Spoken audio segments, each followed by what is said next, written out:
नमस्कार, मैं डॉक्टर पवन कुमार। किसान भाइयों, आप सभी को नव वर्ष की हार्दिक शुभकामनाएं।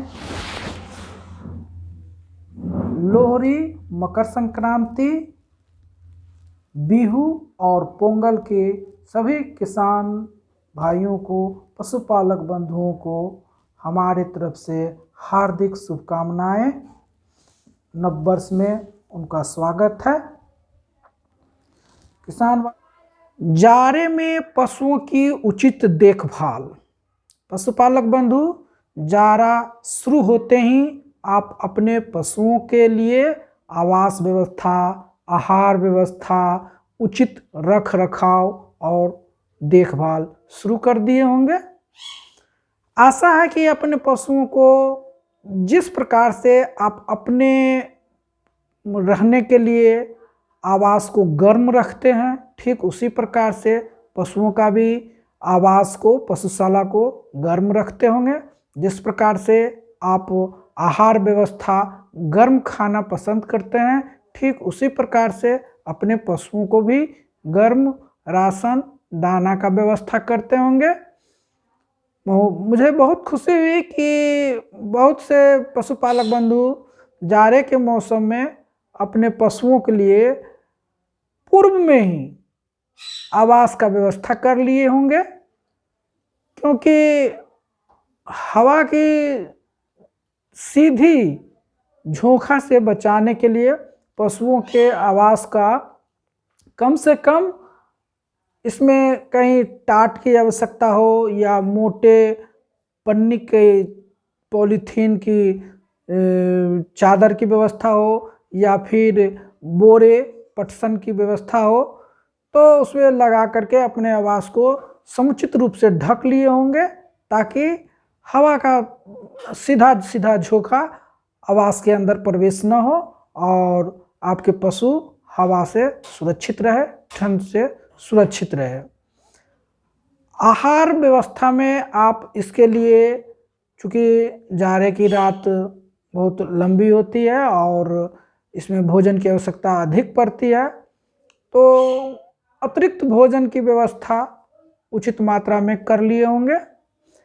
इस पर चूँकि इन दिनों कुछ मौसम बदल रही है, कहीं कहीं जाड़े में बारिश भी आ रही है, जिसके कारण अत्यधिक ठंड बढ़ गई है, सर्दी का प्रकोप ज़्यादा हो गया है और आपके पशु ऐसे में ठुठुर रही है और उसे ठुठुरन महसूस होती है, जिसके कारण पशु भोजन कम कर देती है।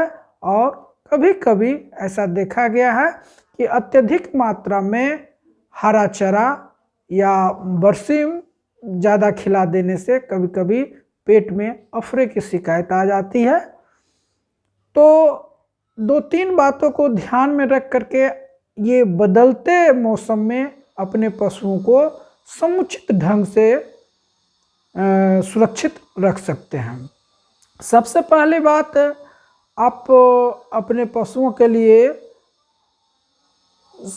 अब आवास में धुआं न करें, धुआं से दूर रखें और जो नमी युक्त स्थान है वहाँ का नमी को समाप्त कर दे, जल जमाव उन्हें न दें। दूसरी जो सबसे महत्वपूर्ण चीज़ है, वो हरा चारा का प्रयोग अवश्य करें। यदि पशु दुधारू है तो 30 से लेकर के 40 किलोग्राम तक आप हरा चारा दे सकते हैं। यदि पशु नट्ठा है और वह दूध नहीं करती हो तो 10 से 20 किलो में आप काम चला सकते हैं। ठीक इसी प्रकार से पशुओं को कुछ प्रोटीन युक्त आहार देने से, जैसे यदि पशु दुधारू है तो जाड़े में आप मसूर की दालें, मसूर की दर्रे का व्यवहार कर सकते हैं। अगर पशु नट्ठा है और पशु अतिरिक्त दूध उत्पादन नहीं करती हो तो कम मात्रा में उसे मसूर की दालें दे करके इसकी पूर्ति कर सकते हैं। कुछ बातें को आपको ध्यान रखना अति आवश्यक है। जैसे पशु को शारीरिक तापक्रम को बनाए रखने के लिए आप उसे 50 ग्राम से लेकर के 100 ग्राम तक शारीरिक वजन के अनुसार गुड़ मिट्ठे का सेवन कर सकते हैं, दे सकते हैं। और यदि सरसों तेल या घी हो तो वह भी 25 से 50 ग्राम तक दे सकते हैं पशुओं को। अगर वज़न ज़्यादा हो तो आप 75 मिलीलीटर से लेकर के 100 मिलीलीटर का प्रयोग कर सकते हैं। इससे पशु का शारीरिक तापमान गर्म रहेगी और पशु को ठंड नहीं लगेगी। पानी का जब भी व्यवहार करें तो हमेशा ताज़ा पानी चला करके दें। अगर आवश्यकता हो तो उसे गुनगुना पानी भी आप दे सकते हैं और उसमें 1 से 2 चम्मच खाबर सोडा भी मिला सकते हैं ताकि अपच की समस्या न हो और पाचन क्रिया सही रह सके और आपके पशु इस सर्दी के मौसम में, बदलते हुए ठंड के मौसम में भी शारीरिक रूप से स्वस्थ रहे। यदि पशु आपकी गाभिन है तो कोशिश करिए रात होने से पहले ही उसे, अगले संध्या में ही उसे पशुशाला के अंदर में रख दें और देर से सूर्योदय होने के बाद, यदि सूरज की किरण नहीं निकलती हो तो कोशिश करें उसे बहुत देर के बाद 11 से 12 के बीच में उसे आप बाहर निकाल सकते हैं। अगर सर्द हवा बह रही हो तो ऐसे में बिल्कुल उसे बाहर ना निकालें।